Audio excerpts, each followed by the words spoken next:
ड़ हुरूफ वाले अल्फाज। बच्चों, ड़ हुरूफ से अल्फाज शुरू नहीं होते हैं, मगर ड़ हुरूफ अल्फाज के दरमियान में और आखिर में आते हैं। तो चलो आज हम ऐसे अल्फाज पढ़ते हैं।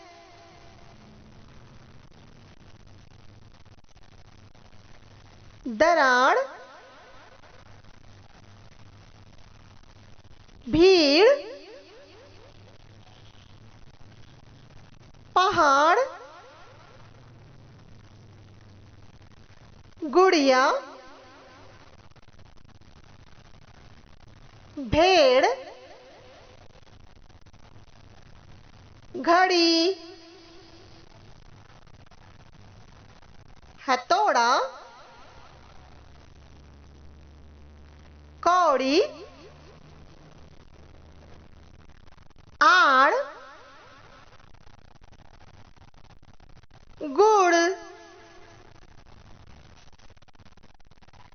तोड़, दौड़,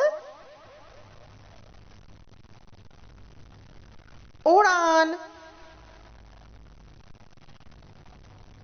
घोड़ा, गाड़ी, पड़, मकड़ी, दाढ़ी,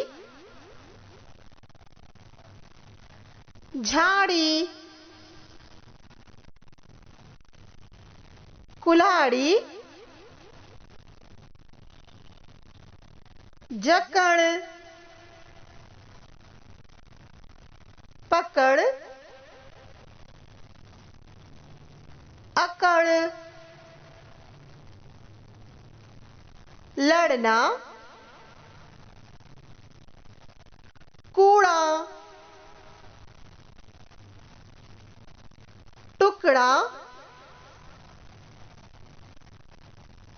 टेढ़ा, छोड़ा, कपड़ा, कीड़ा,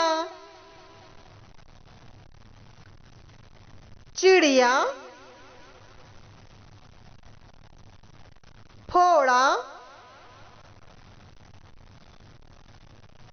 पगड़ी। शुक्रिया।